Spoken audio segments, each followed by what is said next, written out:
Three. Hey, welcome back to another Epidose of these crazy people that just eat meat and never stop talking about it. That's right. I got a couple of the more usual suspects with me. I got the lovely Emily and my buddy from the other side of the country, Brett Lloyd. And today we're going to take a deep dive and hopefully be joined by a few other people. I think today's topic is going to revolve around things like diabetes, healthcare, and those not too pleasant end of life details that confront a lot of people and probably generate the most cost in our healthcare system, at least in the United States, if not globally, because diabetes, prediabetes, metabolic disease, and the like are a worldwide epidemic. And one of the reasons why I often don't bother saying the standard American diet, because it's affecting the entire world. So anyways, Brett, I think he wanted to come on and kind of fill us in on what was going on in his family and kind of shed some light on some firsthand experience with this. So Brett, why don't you engage us with your story? Well, thank you very much, Tom, and it's great to hang out with you two again. It's good Enormous seeing you too, respect for buddy. you both.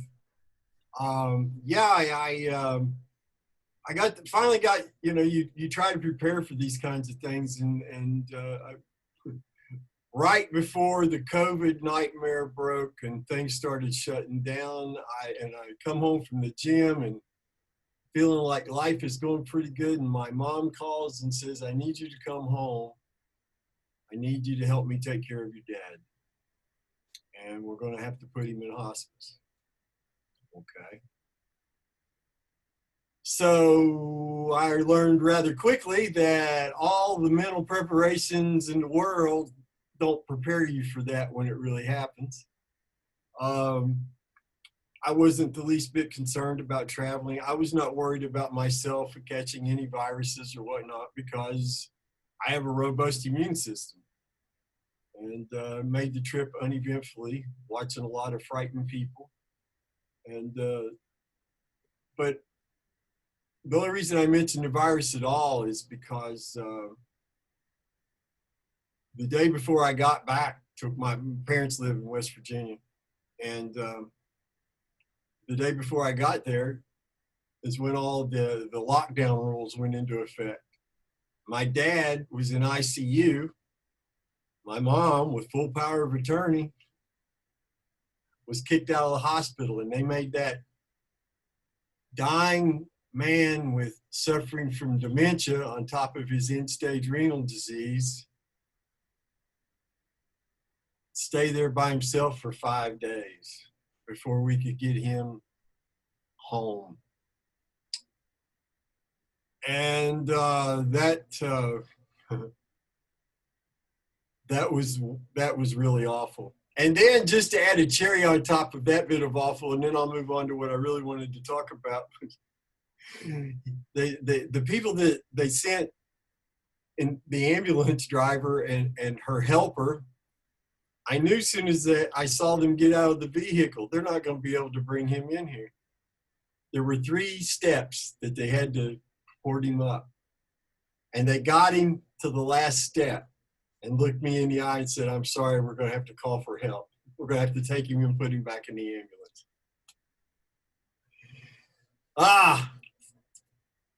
Why couldn't they take him up the steps? Because they weren't physically fit and strong enough. They were both obese.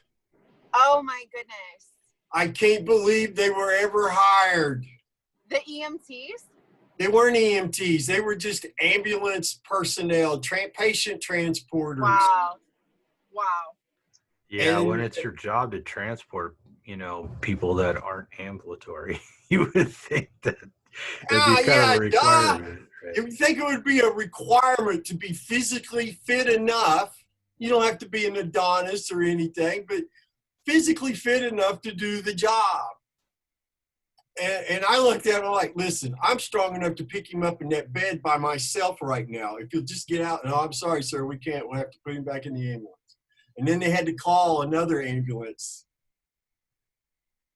So that's how that began. But some beautiful things happened, and I want to touch on those first before I get to the ugly stuff. I got to witness my mom taking care of my dad and caring about him in ways that I never got to see before. That was beautiful. When he was present, and when I say that, when his dementia allowed him to be there with us, there were some beautiful moments there. He got to go out on the back porch and see his yard, his big garden that he used to have, and that he spent, the bigger part of the last 60 years of his life tilling and working on and whatnot. So that was great. And then after that, it was nothing but a freaking nightmare.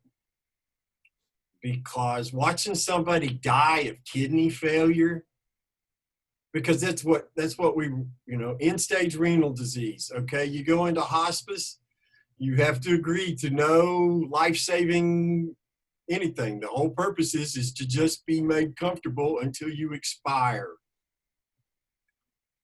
And you cannot prepare for that. I don't care who you are. Even though intellectually I knew what I was going, emotionally it was a nightmare. But the worst part was seeing him suffer and recognize the ways in which he was suffering. And I got to learn about things like terminal restlessness. You never want to see a loved one go through that. Keep them sedated so they don't experience it. You just really don't want to see that. And I can't imagine what was going through his head while it was happening. For instance, he had his right knee had been in bad shape for years. And by the time they got him home, it was, if you just lightly touched it, he was grimacing in pain. And then when all that restless stuff started happening, his dementia was also in full bloom.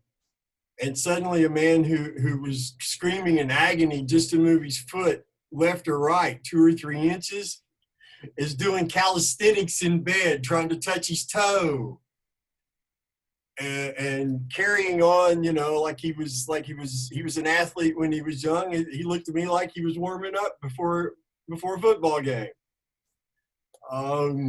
He spent a good bit of his waking moments talking as if he was on a construction site. And I can't imagine a more awful way to spend your last moments alive.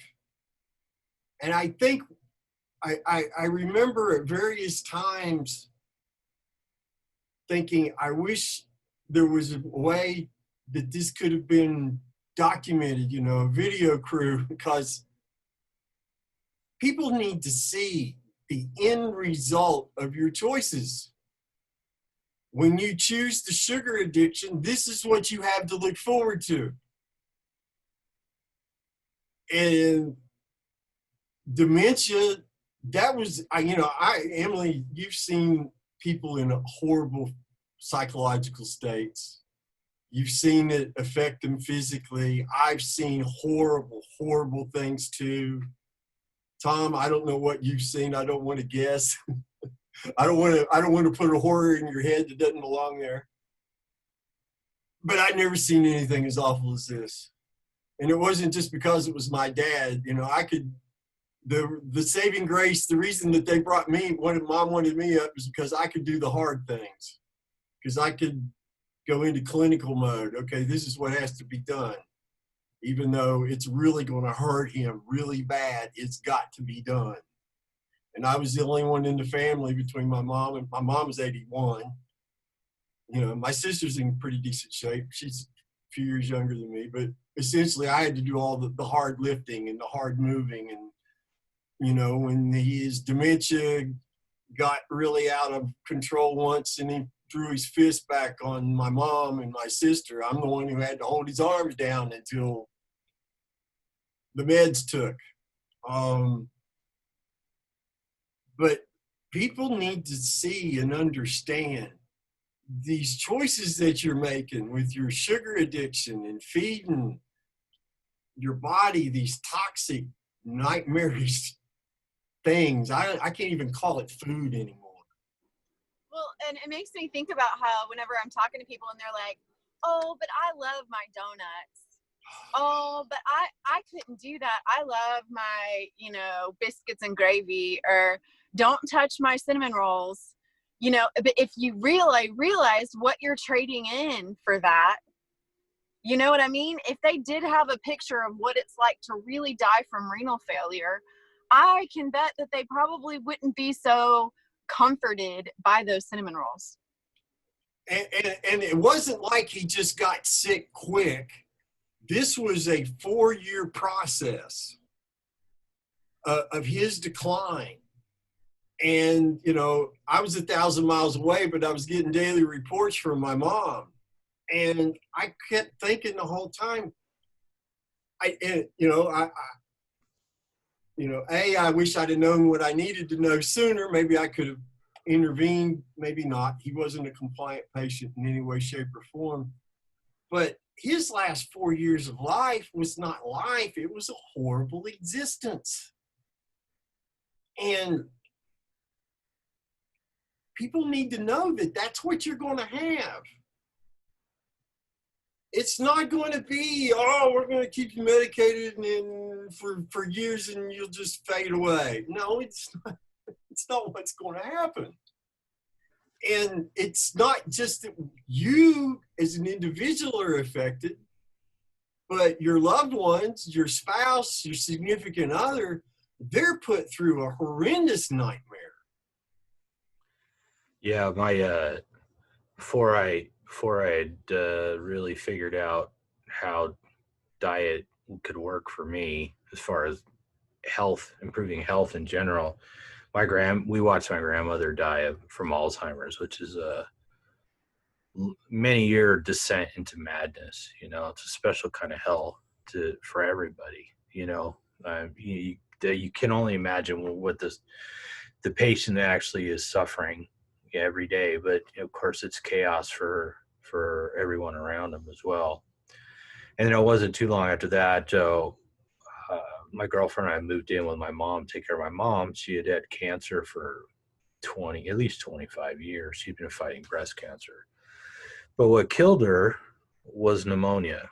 And this is the path that it took. And this is kind of a significant sort of detail to me, is my mom suffered from heartburn or GERD, whatever, and she would aspirate stomach acid when she's sleeping. That gave her asthma. So then she needed to be on asthma medication, use inhalers and stuff like that. And then they put her on acid blockers, right? Proton pump inhibitors. And if you read the instructions on those drugs, you're only supposed to use those acid blockers for up to like 28 days. Because after that, you're more than like 20 times likely to get pneumonia. So what killed my mom wasn't this cancer that she'd been fighting for 25 years and all the crazy drugs they put her on for the cancer. It was pneumonia from heartburn.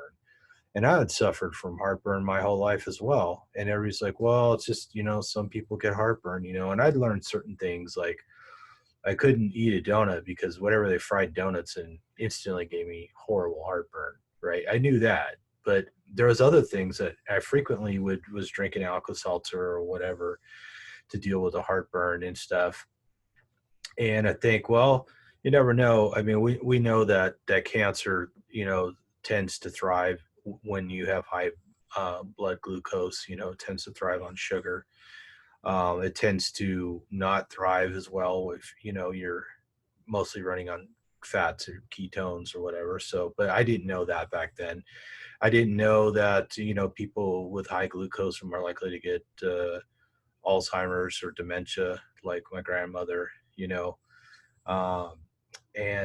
but, having seen them go through that and then stumbling my way to carnivore and not only not suffering from heartburn or even do we know if like brain fog, like a lot of people suffer from brain fog, is that even related to dementia or Alzheimer's, which is really just a form of dementia? But we don't know. But one might suspect that this sort of clarity of mind that we get when we change our diet the way we did might very well suggest that we're less likely to suffer those diseases or suffer those diseases much later in life. So yeah, no, it's significant. And then just, fortunately diabetes wasn't really an issue. My mom had it periodically, but it was induced by the drug she was taking to treat other things. So yeah, I don't know. I feel for you having to deal with your dad, but seeing somebody lose their mind like that in the end is horrible. And then of course, like you said, somebody has to make these choices of palliative care or hospice or whatever. And I kept going around and around with my mom. At the end, the people are like, well, we should talk about palliative care. I'm like, yeah, that's fine. I realize that things aren't good, but what about this little issue that we're supposed to be dealing with right now? Are we going to deal with that or not? They're like, oh yeah, we're going to check that out, but we should talk about palliative care. And I'm like, okay, so talk. What do you want to know? Well, we're going to have a team come meet you. I'm like, well, let's get through this crisis first. Why? Let's figure out why she's bleeding. Stop the bleeding. Let's close up the wound, and then we'll talk about it. But it's like, all that pain and suffering could have been prevented had they known to eat better. So. And by the time that I learned what I know, what we all three here know now, it was too late. The damage, he was already, his kidneys were at 11% functioning. When I finally got to see my dad as a sane human adult for the first time, his dementia was already progressed. He treated me like I was 15, not like I was 58, which was not fun. But thankfully, due to the absence of brain fog and all the other benefits that carnivore gives you, I was able to manage that a lot better than I would have as a sugar addict. I think, Sean Baker said something when I mentioned it at a meeting about, do people really understand what awaits them? And Sean explained it as a society, we go out of our way to keep death away from it. So nobody has to really look at death. So that nobody has to really see it and observe it, process it. And I think that's probably not good in the long run for our society because, if you can see what's awaiting you. Yeah, if they saw the horrors of diabetes, if they saw the people going blind, if they saw people getting amputation and all the horrible ulcers and stuff that people get, and then it's almost guaranteed cardiac arrest at some point, right? It's just an accelerator of heart disease. Well, that's what I kept hoping for my dad, actually. I kept hoping his heart, because that's usually what kills somebody with diabetes and end-stage renal disease. Usually the heart craps out because of all the stress, just so his suffering would be ended instantly. But that's not how it worked out. And with his dementia, I had never seen dementia like this before. It was literally seconds, him there, he's gone again. He's back, oh, he's gone. Oh, he's back, and he might say a couple of semi-coherent sentences, or he might be back long enough to say, hey, could you fix me some bacon? Which was pretty cool. I didn't know my dad loved bacon. I got to make him some bacon that he was present to enjoy. Did he know you were a master at cooking bacon? Nah, well, he got to sample my wares. He, when I was visiting the year before, he was with it enough to observe that I was only eating meat. And that's all you eat now? I said, yeah, that's why I'm so much lighter and not crazy anymore, Dad. And he just walked away shaking his head, which if you knew my dad, that was a pretty typical response. Even, that was just him. It didn't make sense to him. So he just walk away from it. But I have a question, Brett. Can go you ahead. imagine or can you explain to us the difference of you going through this trauma would have been before carnivore? I could not have done it.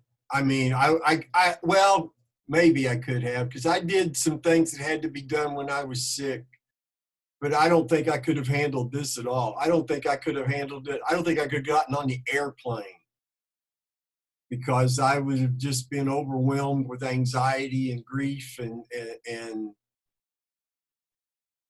just completely out of control. I was able to manage emotionally for the most part. Every now and then, the three of us took turns having little cries here and there. I called it leaking out, we're leaking again. And, my number one thing was don't do anything that upsets mom, because she was beyond exhausted. She hadn't had a good night's sleep in probably a year and a half. And it was showing. So, and my sister and I, we've never been close, but we've never been enemies. It just, she moved away, and I moved away, and we've just been living separate lives. So she didn't know how I was, and I didn't know how she was going to react to me, because she hadn't been around seeing me before in her life. But the three of us as a family, we came together rather well. And I think we gave Dad the best possible care we could with the knowledge that we had. And I'm glad that I had the privilege to care for him and to help her. But I could never, without carnivory, no, I couldn't. They'd institutionalized me somewhere between here and Huntington, I'm sure. But thank goodness that's just another reason to eat this way. You can help take care of what needs to be taken care of when called upon. Yeah, and to keep stable, I mean, because something like that would, wreck you. Oh, yeah. So, I mean, I think it's such a testament that you're even able to even talk about it now. It's not easy, but it needs to be discussed. And I wanted to do something like this while it was still fresh in my mind, because, time can sometimes mess with your memory and make things a little fuzzy. Maybe it was worse than maybe I'd start remembering it worse than it was. I want it to be accurate, because it's awful enough. There's no need to dramatize it. I do remember one moment, before I say that, it was obvious to us that he wasn't aware he was in hospice. He kept thinking he could get out of the bed, that he could get up and do things. This was before his pain and whatnot became so bad that we had to keep him sedated. But then there was a brief moment of about 6 seconds where he was present, and I could see the recognition in his face that he was finally aware of what was going on, that he was dying. And I regret not being able to document that, because I think it would be helpful, for people, again, not to sound like a broken record, but to see what you got coming. And yeah, I distinctly remember a day when I was trying to talk to my grandma, and she was, when I walked in the room, she could think I was just about anybody from the past, usually the distant past at that point. And she said something, she always wanted to go home. Well, I need to go home, take me home, whatever. And I tell her, oh, this is where you live now. And I remember her looking me right in the eye, and she goes, well, if that's true, then I must be going crazy. I really am going crazy,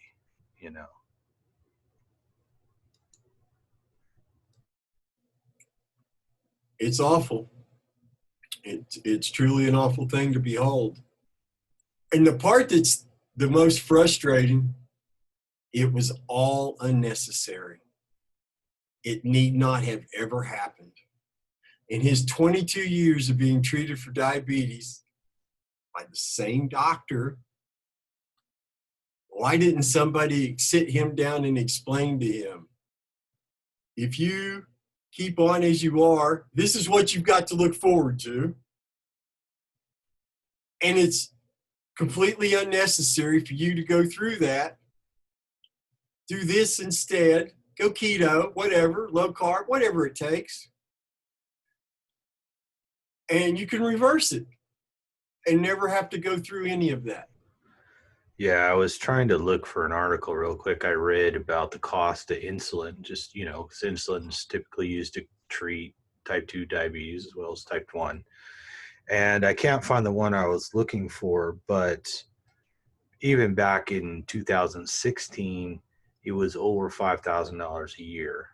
So I don't know what it is now. And of course, people complain about the price of drugs and, drug companies being greedy or whatever, big pharma being greedy. But what if you didn't have to be on the drug at all? And we both have met many people that have gone from needing, several units a day, many units a day, 40, 50, 60 units a day. They're using both slow acting, fast acting. They're taking metformin and all the other, sugar pushing drugs. And then they get off them because their blood sugar gets down to normal, right? And then you start seeing all these other things in their body go back to normal. Stuff starts to repair. So, what if we had known this then, So, I mean, I'm sure that's why we're all here. It's because we've, to some extent, we've all seen the casualties around us, right? We've seen even people we didn't know. It's pretty obvious when you see somebody somewhere, they've got ulcers on their feet or their legs, the lower extremities are swollen with edema and, they're just oozing sores and stuff. And you're like, probably diabetes. Got them,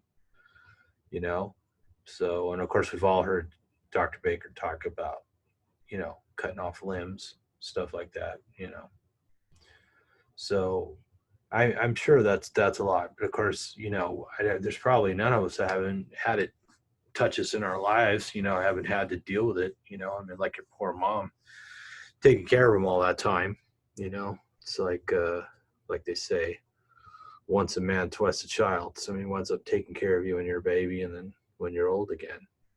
And of course, most of the money in healthcare, our broken healthcare system, which we say our healthcare system is broken. Most of the countries around the world are clamoring because they're going to be bankrupted by their healthcare systems, and most of the money is spent at the end of the life, right? So it's something like $1 million in the last 3 years, and a lot of it has to do with these metabolic diseases. So if we could only get the word out to people.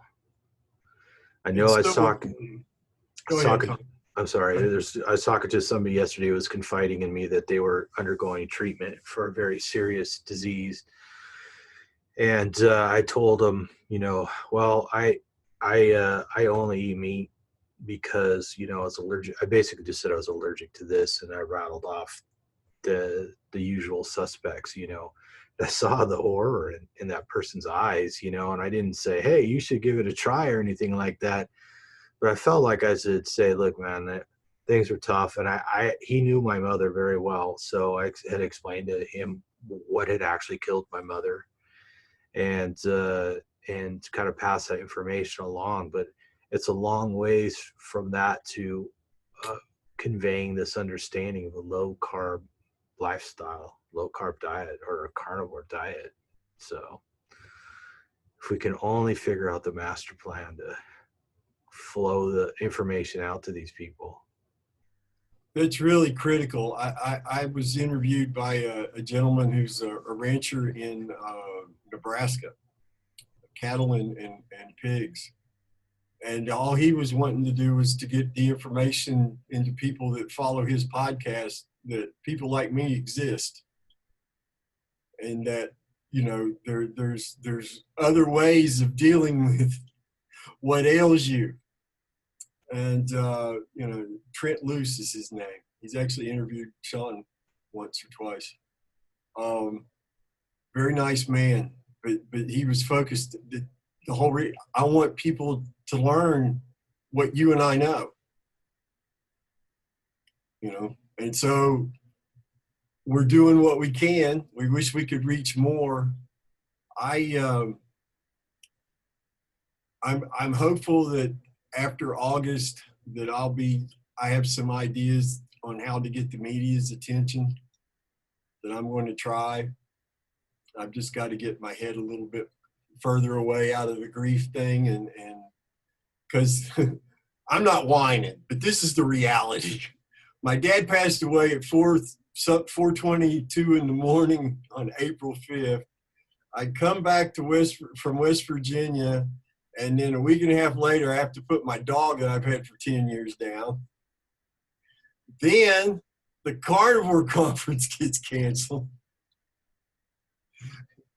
And I had planned all my social media. I had all this stuff. I was supposed to be part of the thing on Sunday for that, and all these plans, and it's all just gone. So I've been like trying to, I don't want to say stabilize. It's not like I just been trying to get what direction and what I'm going to do and things like that, because here we are. We're examples of how this works, and we're doing our best, but we got to do something different so more people can know about it. And you got to be willing to be ridiculed.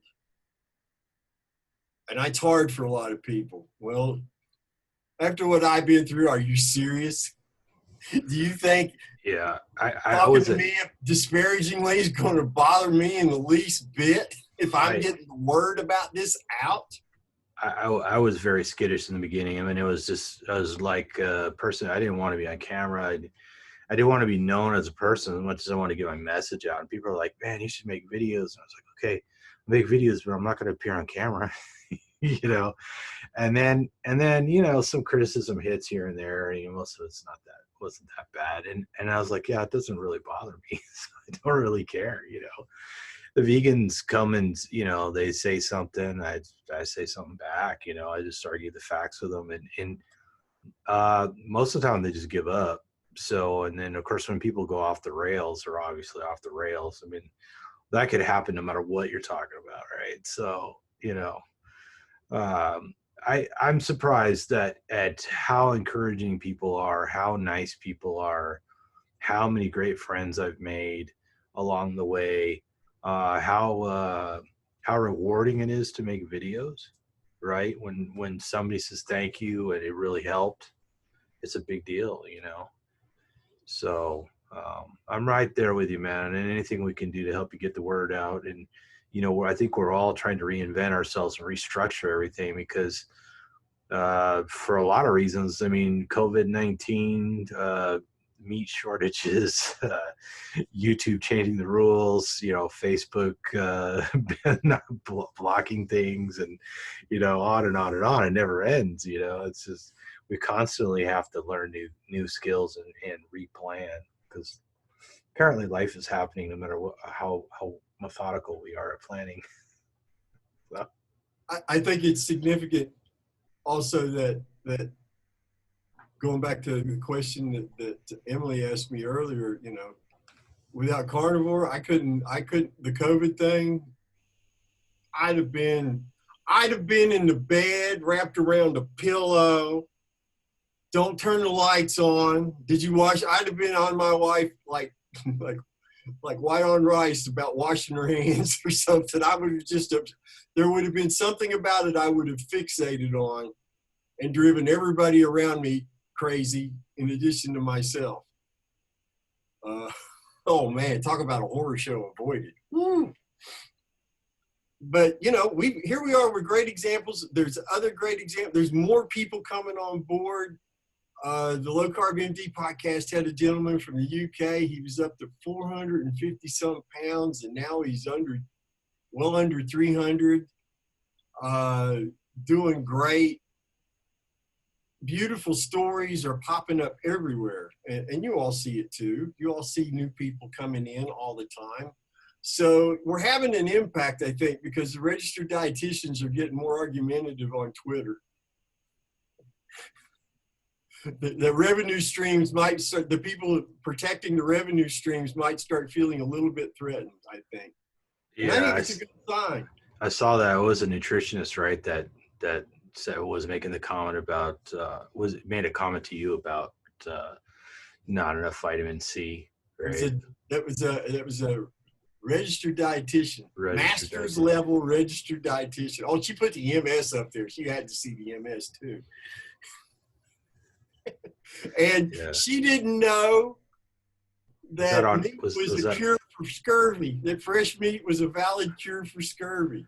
Was that on Instagram? No, it was on Twitter. It was on Twitter. That was on Twitter? Oh, okay. It was on Twitter. Yeah. For some reason, they come onto Twitter and they expose, they're willing to expose themselves publicly. I don't understand it. Yes. And they did it in such a way that there was quite a pile-on from the carnivore community. It was rather interesting. Perhaps we can send her this video so you can learn that. Maybe she needs to read Fat of the Land too. Oh. She needed to read a lot of things, and that's the part I don't understand about this. What do you guys think about this? These naysayers, they exhibit zero curiosity. For me, if I've dropped however many thousands of dollars on an education, and then I meet somebody in real life that contradicts everything that I was taught, I'm going to want to have some questions. But they never ask anything. They never answer a question either. Have you all observed that? Yeah, that's exactly what my experience was like with my neurologist, where, he was just like, yeah, but you need to inject yourself with this medicine every day or you're going to be crippled in 10 years. And I said, yeah, but have you ever had a patient who ate the way that I eat? No. But have you ever had a patient who, didn't have symptoms? And he was like, oh, but your symptoms will come back. Like, it was just like this matter of fact to him that it was just so set in his mind that I am going to be crippled and that the only way out is medication. And then still medication wasn't even a way out. Still medication was like, gonna lessen my symptoms or whatever. And he didn't even want to talk to me about it. And he didn't even have that moment of like, wow, like, this is crazy. The only person I have had say, wow, has been my psychiatrist. And cause I still see my psychiatrist on a regular basis, just to make sure that I'm still stable and everything without all the medication. And this last time he goes, like, oh my goodness, this is phenomenal. But he still hasn't taken it the step further to go, hey, can we apply this to my other patients? He's still not there, but he's at least amazed by this, because he's seen it firsthand. But most people just don't. It's almost like I'm offending them. I'm offending them by having a different outcome. Yeah, I had a doctor when I first was really getting interested in, what was the right foods to eat or whatever. And I said, well, I said, different people eat different kinds of food. Does it matter? Like, based on your activity or your genetics or, whatever. And he said, no, it's just the total number of calories. And he's like I'm going to a dinner party tomorrow, so I'm going to skip lunch so I can eat more at the dinner party. That's all that counts. Now, that being said, he was a gentleman of diminutive stature, to say the least. I'm seriously doubt he could carry his own luggage to the airport, much less, change a tire or something like that. So, perhaps his caloric demand was minimal, but he obviously didn't have any sort of athletic prowess either. And, I I was kind of a gym rat. All I wanted to do was lift more. All I wanted to do was run farther, you know. And so I thought, well, maybe I'm just talking to the wrong kind of doctor. But I'm sure most doctors would tell you that, you know, type 2 diabetes is a progressive disease and there's nothing we can do but try and manage the symptoms along the way. And you're eventually going to die of it, right? We're just going to try and put that off, right? And they paid a lot of money to learn that.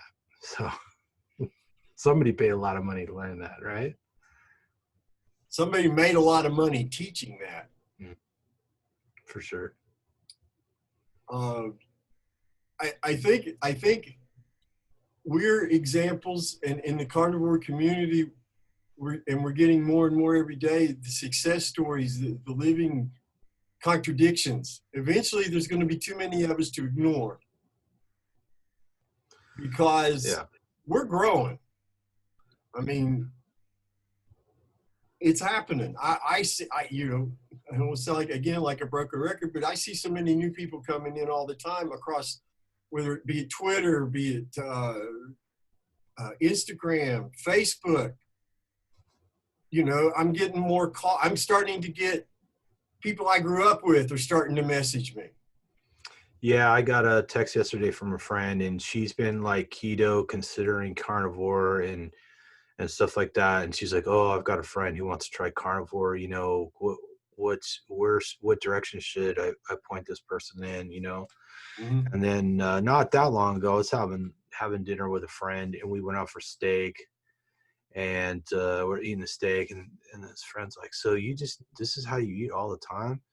And I'm like, "Yeah, it's great, isn't it?" And they're like, "Yeah, this is actually pretty awesome, you know." So I mean, of course, I'm just eating a steak, and they're having steak with sides and all that, you know.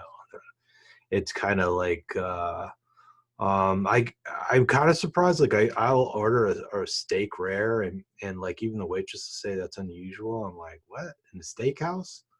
It's unusual to get a rare steak, you know. And of course, Emily and I are not opposed to eating raw steak, raw fat all the time, you know, or not. I don't eat it all the time. She eats it pretty much exclusively, but I eat roughly half and half, you know. So instead of falling apart like my peers, I seem to be getting better and better. So yeah. Exactly.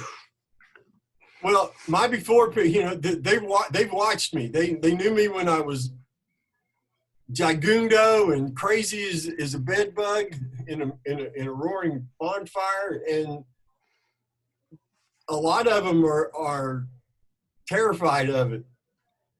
You know, I've had a couple of people that just shocked me. People I've admired all my life. They got angry, and what they got angry was I reached the level of health that they don't think is possible, and they don't like how I did it. Not because of ethical reasons, they just don't like it. That's extreme, Brett. That's too extreme. I don't like what you're doing. That can't be good for you. Yeah, and I should be fair and mention that I changed doctors, and the doctor I go to now, he's like, I said, look, I had a speech prepared for the new doctor. I'm like, look, man, I'm just eating meat, and that's all I do, and I don't expect you to condone it, but I would like some tests because I'm fascinated by what's going on. And he's like, whatever you're doing, keep it up, because I never get results like this. He's like, we get good results with like surgeries and stuff. You know, they'll do weight loss surgeries or whatever, and you know, people get better for a while. You know, they can suck the fat out of you or divert your digestive tract or, you know, whatever, and people improve, but it's temporary, right? It's temporary on a level of years. Typically, you know, people with various bypass surgeries or what are the rings or whatever they put on, you know, pouches and all this stuff. Yeah. The people lose weight for a while and then they start gaining weight back. You know, the diabetes gets better and then it comes back, you know. Yeah. So, but he's been pretty open-minded about it, and I haven't seen much of him the last few years. But I do drop off a book here and there. And the last time I did talk to him in person and I'd taken him a book, he actually was excited to read it. And I think I took him Good Calories, Bad Calories, because I had an extra copy laying around. And he said that when he originally got into medicine, he actually wanted to study nutrition, and he wound up a family practice GP kind of guy. But his wife, who was, I can imagine, was probably a bit younger than me, had just had to have a knee replacement because of arthritis, right? So to see a guy, especially a guy my size, I'm still not a small person by any stretch of the imagination, to see a guy like me come in there and go, yeah, I don't have any joint pain anymore after, I've got the MRIs with the compressed discs. I got, taking all kinds of pain medication for joint pain. I couldn't even turn a doorknob some days. And then I'm like, yeah, I'm back in the gym and I'm slamming it. I'm doing monster, 450-pound deadlifts. I'm doing 500-pound squats and, doing an overhead presses like a madman and just loving it. And I'm feeling no pain. I'm just enjoying the hell out of it. Right. I'm broken all my PRs from when I was younger, and I'm almost 50 now. I'm 49 now. So the last year has just been insane. And so he was really receptive, and I share books with him. He's a doctor in a very, very large, well-known healthcare provider. I don't know that I'll really have any significant influence, but not every doctor is close-minded, so there is hope out there, peeps. I know a lot of people get shot down by the doctors, but some of them are open-minded. I'm not going to another doctor unless I need surgery or I have a broken bone that needs to be set. I just don't see any reason to go to one unless I'm feeling bad. And next week will be 23 months. I haven't felt bad at all. I mean, seriously, I'm still shocked that it's been since July of 2018 that I last had a headache. That still just boggles my mind. When I lived for years with headaches all day long, if it wasn't from a hangover, it was from meds or from food, from stress, from all of the above, And I haven't not had a single one. That's crazy. But I've heard from other carnivores and other keto people that they've had similar experiences. One lady told me she'd been keto for 5 or 6 years, really low carb keto. And she said, I haven't had a headache in years. It's what's possible. I mean, Think about how much money does America spend on headaches? Just over the counter. How many billions of dollars are wasted? I've done a couple of videos with Justin and Karina on migraines, and my ex-wife suffered from migraines. I mean, she used to take really powerful narcotics sometimes. I would swipe her out like a couple days at a time. She'd wind up at the hospital and they'd be giving her injections in the back of her head, stuff like that. She'd be on a table in a dark room and they'd be in there squirting stuff into her neck, and she'd be throwing up all over the place. I mean, it's terrible. And then my girlfriend, she was having a problem with headaches, and she kept taking the Excedrin, and it really messed up her stomach. And then I was talking to Justin, and Justin said, oh yeah, I messed up my stomach taking Excedrin too. I just kept taking it, and then my stomach got screwed up. I can't take it anymore because my stomach's really sensitive now. So, and we know all those things like Tylenol and stuff are really hard on your liver. So if you depend on that, you're probably going to get liver damage eventually. There's just a limit to how much your body can process, so. Meat heals, people, I'm telling you. It really does. Yeah, if anything, it heals because it gives us a break from all the other stuff out there that's wrecking us, Yeah, I remember I was popping 800 milligrams of ibuprofen every day, just to be able to not have as much pain. I still had pain, but I was just chocked full of inflammation.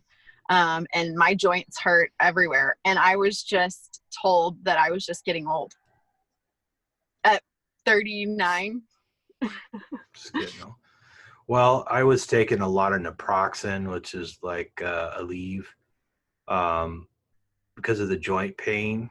and it is quite clearly what drove my eczema, my little bit of eczema here and there, to full-blown riotous psoriasis. I mean, just lesions all over my body, bleeding through my clothes, just a horrifying sight, and a constant nuisance of skin fluffing off and just having open wounds everywhere and secondary infections and everything.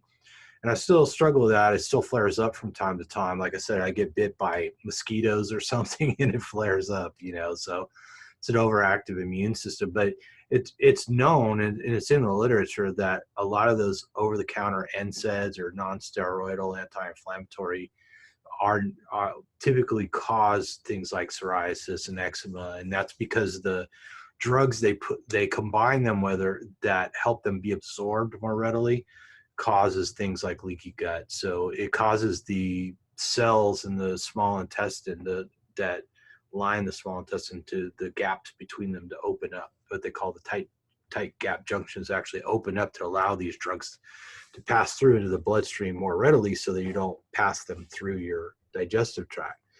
And so you can have really bad joint pain like I did, which could have been could have been any number of types of arthritis, but we're going to assume it was psoriatic arthritis. Take a drug for the pain, and then it turns around and it makes the psoriasis worse. And then they want you to start taking drugs to protect your joints at that point, and then they want to start putting you on the biologics. Which the biologics, I know a family member just got put on a biologic that's $60,000 a year. I know my friend Kevin, he had ankylosing spondylitis, and he was taking a biologic and the injections, I think, once a month or once every 2 weeks, and it was like $4,000 a month or something like that he was spending on that.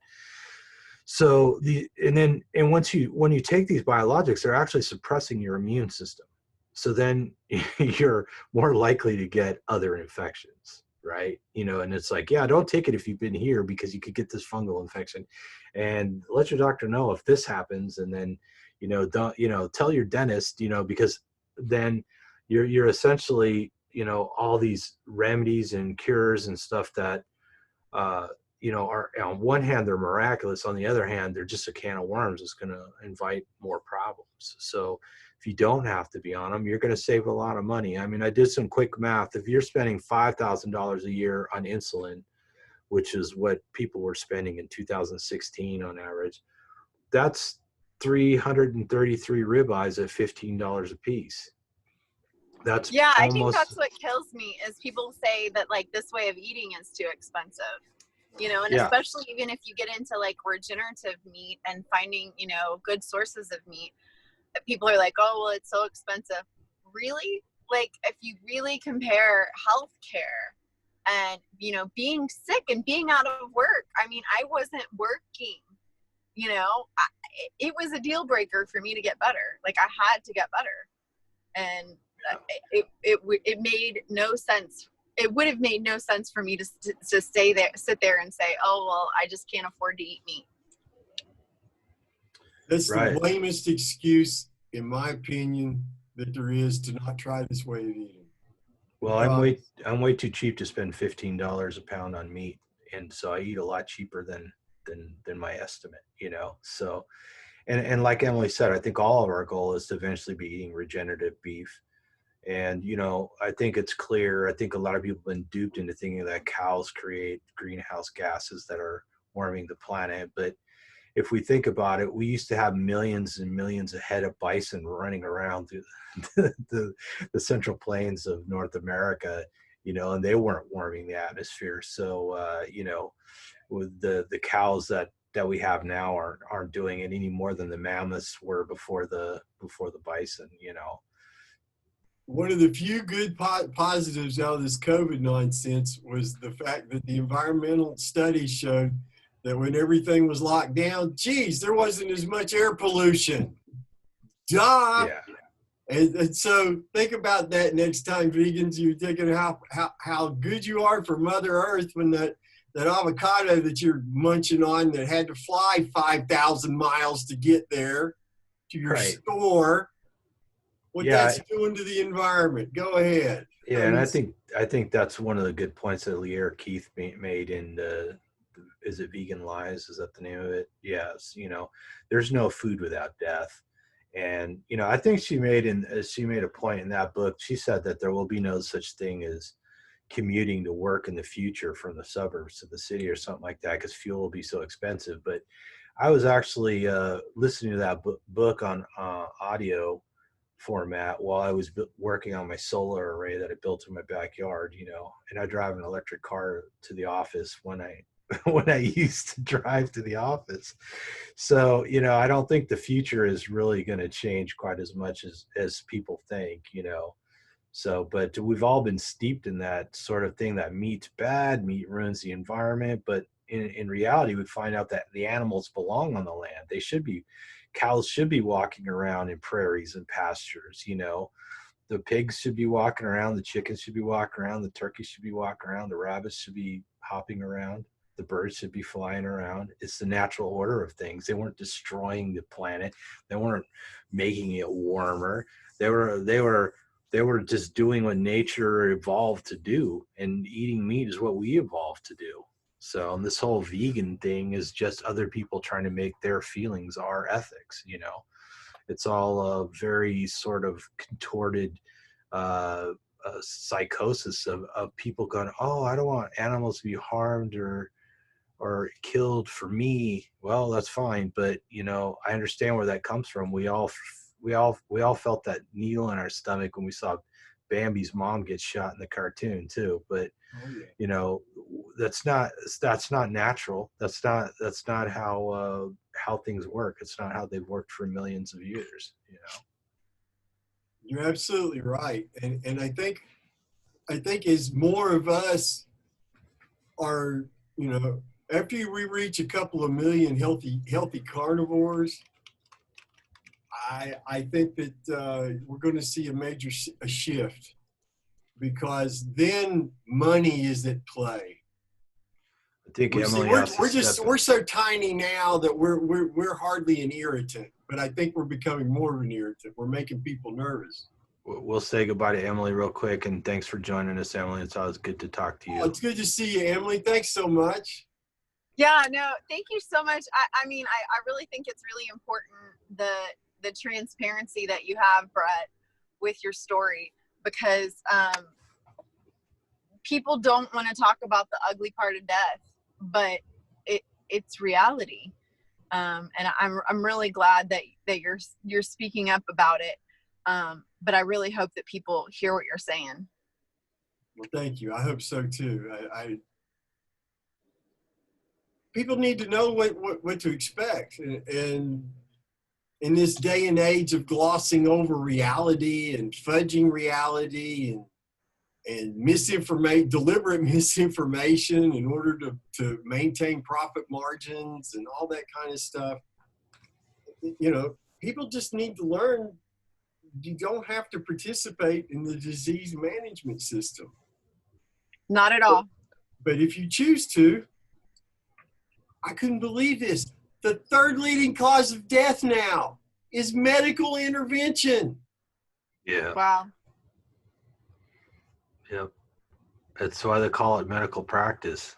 How do you avoid needing a medical intervention? You take care of yourself. You nourish your body. You exercise your body. You let your body develop its natural defenses. But we've been taught to do the opposite. Right. It's crazy. Absolutely. Well, thanks for letting me join you guys. Thanks so much for speaking. Talk to you soon, Emily. Have a cracker day. Thanks. Don't fall down the carpool. And then there were two again. And there were two again. About 10 more minutes, and then I need to call it. Well, anytime you need to go, you just let me know. Well, I appreciate that. I have enjoyed this so much. I regret that life got in the way, and it kept me from participating as much with you guys as I would like. And we're going to see what we can do to correct that. Yeah.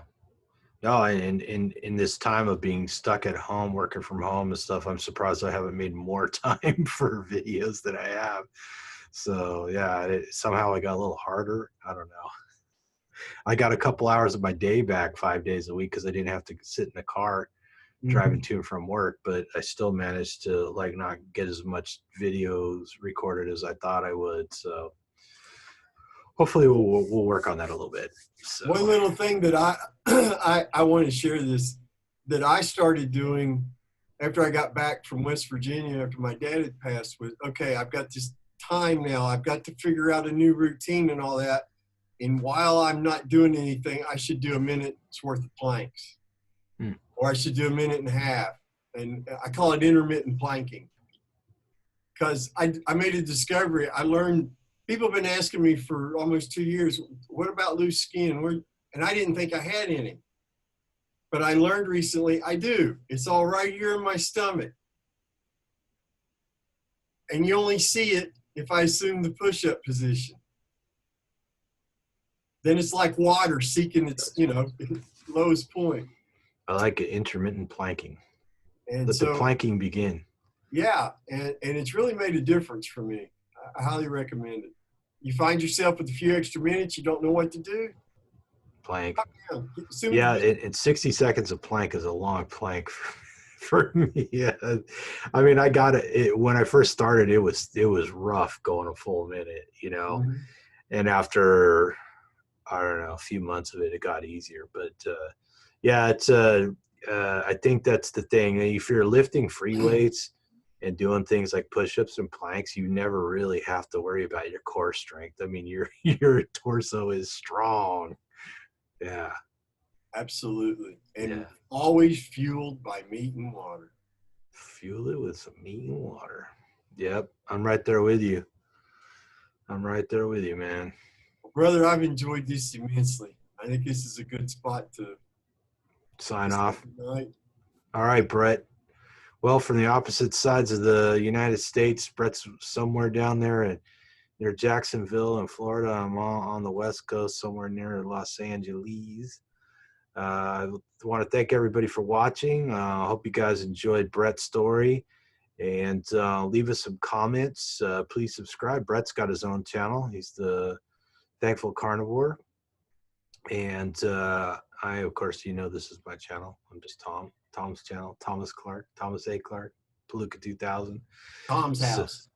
So yeah, if you guys subscribe, that really helps. YouTube has some weird thing going on where they unsubscribe people.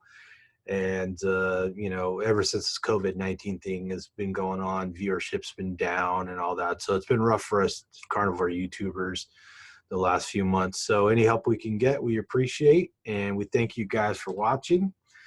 And everybody out there needs to eat some meat and feel better.